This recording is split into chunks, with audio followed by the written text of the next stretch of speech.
আল্লাহ যখন কোনো বান্দার একটা ভালো চায় তো আল্লাহ তার দিলের মধ্যে একটা কথা সৃষ্টি করে দেয়। এখানে অনেক আমার যুবক ভাইয়েরা আছেন, একসময় যুবক ছিল, এখন মোটামুটি একদম সংসার চালাচ্ছে। মা বাবা নিষেধ করছে, এমন কাজ কইরা কার কোনো লাভ হইছে? কোনো না কোনো জায়গায় ধাক্কা একটা খাইছি। ও মা, তুমি নিষেধ করলা কেন? আমার মন সাই দেয় না। তোমার মনে আছে কি? বলে যে রবের রহমত আছে, রবের রহমত আছে, রবের রহমত আছে। সুবহানাল্লাহ। সেজন্য আজকে একটা অনুরোধ করে কথা বলি, যারা সত্যিকার জীবন সুন্দর চান, পরকাল আলোকিত করতে চান, ইসলাম ছাড়া তো কোনো উপায়। ইসলামকে আজকে থেকে জানার চাইতেও বেশি বোঝার চেষ্টা করবেন। ইসলাম যে কত চমৎকার একটা ধর্ম, ইসলাম যে কত সুন্দর একটা ধর্ম। শুধু একটা উদাহরণ দিই, আপনার ইমাম সাহেব হুজুর এখানে বসা, কেউ যদি কাউকে মুসলমান বানানোর জন্য এখানে ধরে আনার পরে যদি হুজুরকে দেয়, হুজুর কালিমাটা একটু পড়াই দেন, আমাদের মুসলমান দলে একজন মানুষ বেড়ে যাবে।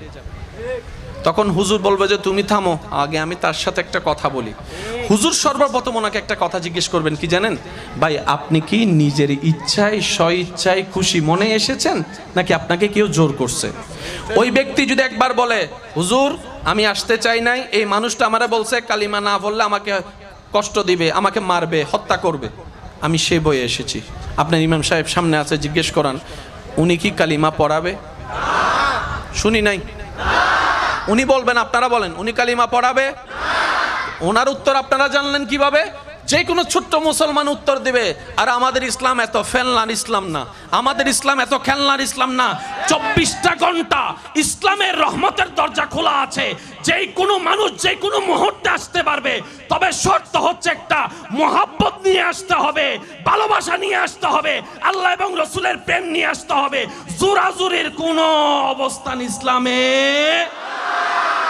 এটার নাম ইসলাম। যে ইসলামে ঢুকার সময় জোরাজুরি নাই, সেই ইসলামে ঢুকার পরে জোরাজুরি থাকবে কেমনে? নামাজ পড়লে গুনাহ না সওয়াব? জোরে বলেন, নামাজ পড়লে গুনাহ না সওয়াব? ইসলাম জোরাজুরি পছন্দ করে, কারণ ইসলামের মেইন বেস হচ্ছে দুইটা, আদব, মুহাব্বত। সবাই বলি আদব, আদব, আদব। একটু জোরে, আদব।